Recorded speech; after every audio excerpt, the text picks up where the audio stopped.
is up, ladies and gentlemen? I'm back, and today I have a fun little video about the upcoming Deadpool and Wolverine movie that's coming out this Friday. I wanted to celebrate it, and I wanted to do something cool that's home arcade related that ties into the movie. And I came up with taking my retro guns and making it Deadpool related. So there is a company called GunSkins, and they produce vinyl adhesives that you can put on your real guns to trick them out, make them look different. Well, in honor of the Deadpool and Wolverine movie, they released a special collection. And so I took a look at the collection and I purchased one of these skins.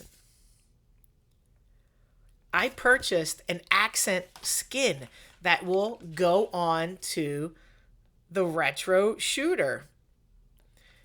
And I'm hoping it goes on well. It's not fit perfect, so we'll have to do some cutting and some adhesive drying to it, but we're going to see how it works. So in honor of the Deadpool Wolverine movie, let's see if we can take this, add some Deadpool flair to it, and check it out in the end. So let's go on the journey. So the next step, I'm going to do the process. I'm going to kind of film it, maybe fast forward it, see how it looks. Shouldn't take that long to do. It's just an accent skin. They do sell a full body skin, but right now I am just going to accent this out. So let's go to the next step and do the process. All right, ladies and gentlemen, let's get this mod done. So the first thing I want to do is apply the colored cable to the USB cable, just so I can accent instead of having the black cable run down the gun. Now we will have a red colored cable protector. And that's the first thing I wanted to show you. Boom, there it is. Now it's not as long as the USB cable, but when you're playing the retro shooter, it extends down enough where it doesn't really come into play.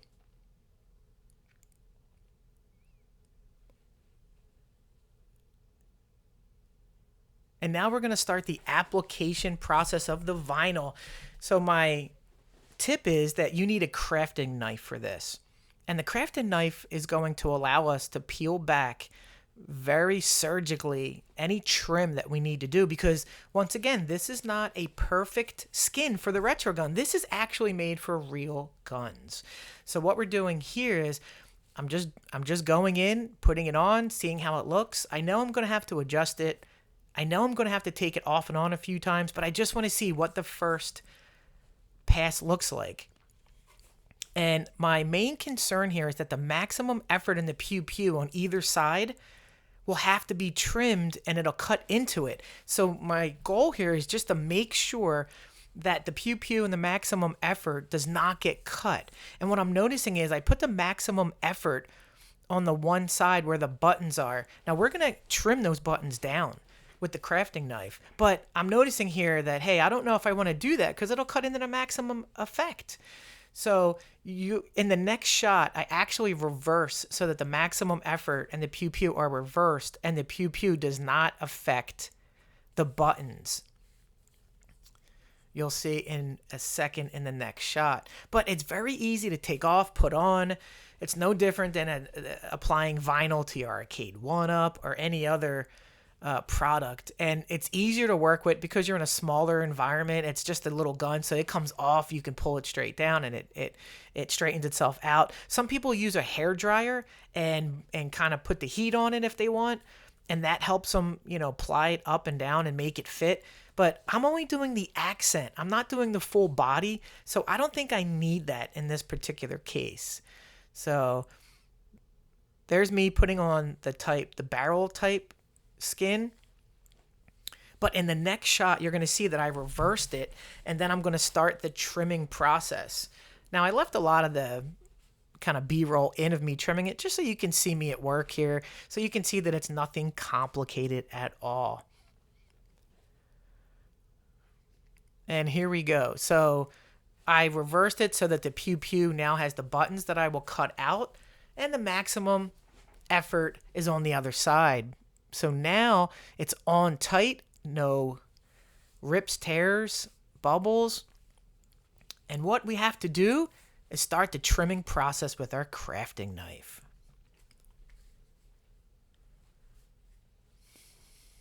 And here we go. So I'm going to leave this in. This is a few minutes of me just getting some work done.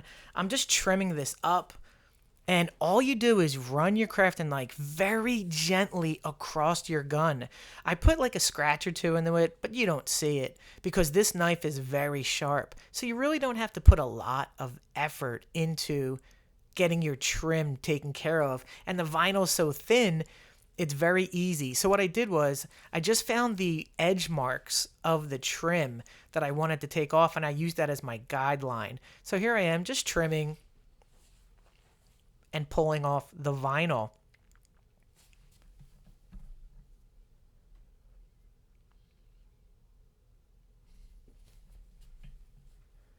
And I'm just trying to get the edge of this so I can kind of pull it up. Because when you pull it up, it doesn't pull, so it doesn't fray either, as long as you get the cut right. So here I'm just trying to pull up the edge. And since this was the first kind of trim that I was doing, you can see on the mouse pad there that there's the other kind of trims I was working with. So I'm just kind of feeling out how to get this trim really well done without any issues, because I am not by any means a crafting expert. But you're going to find out that even a non-crafting expert can get this done. And see, look, there it is. Easy peasy. So that's the one piece. And I was very gingerly trying to do a section at a time, so I didn't kind of cut into the maximum effort at the end of the grip. I want to make sure that all that works out. So here I just did around the barrel there, just a little trimming there.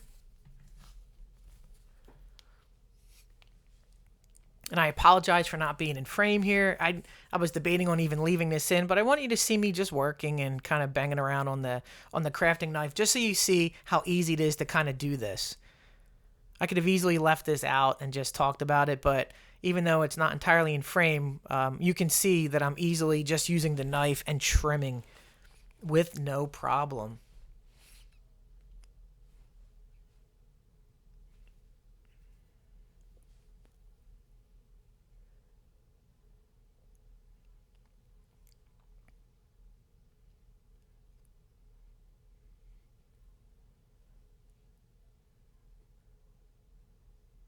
The gun should come back in the frame in a second. I just wanted to trim the top part of the gun where there's a little like kind of aim mark on the barrel of the gun. I just wanted to clean that up and get that exposed.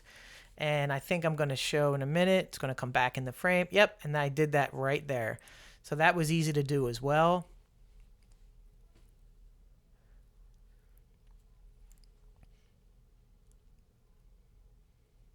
And there we go. So the maximum effort still needs a little bit of trim there.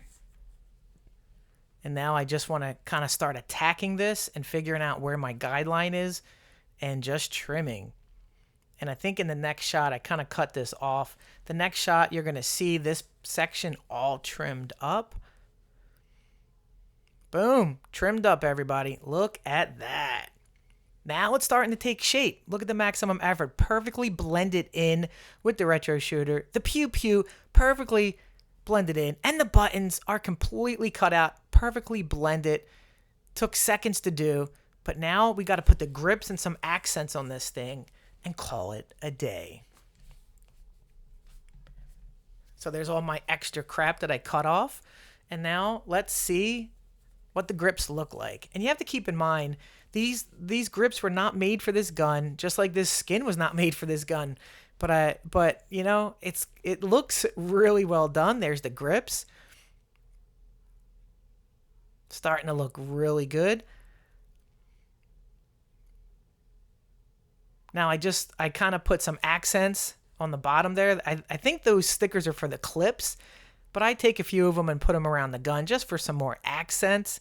And so we're going to do a final shot before the hero shot. So here we are.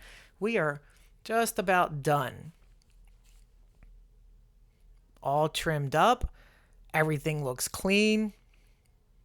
Again, the grips can only be done so much because it doesn't match, but I still think it blends enough that I would give this a thumbs up if you're interested. This website, GunSkins, also has tons more skins. They even have a Nintendo light gun style skin as well that I might get for the blue gun. And here we go, ladies and gentlemen, the full reveal. The maximum effort retro shooter Deadpool mod. There we go. Very cool looking, very easy to do. Let's get a look at the other side, and then we'll go back and give my final thoughts.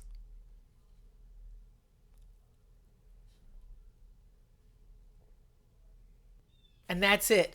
The Wolverine, Deadpool, Wolverine mod is complete. I paid $21 for the skin and around $5 for the cord for this thing here, and I think it's well worth my money. If you're interested, I'll leave some links down below so you can get the skin that I had. Again, they have a $37.99 full-bodied skin, but that requires a little more work because it doesn't fit the gun. So I wanted to just get my feet wet with the accent. Now they have other accents as well, so I might get the NES Nintendo style skin and put that on the blue gun. So let me know down below, what do you think of the mod? What do you think of Deadpool and Wolverine? Is it going to live up to the hype? We only have a few days left. Let's go.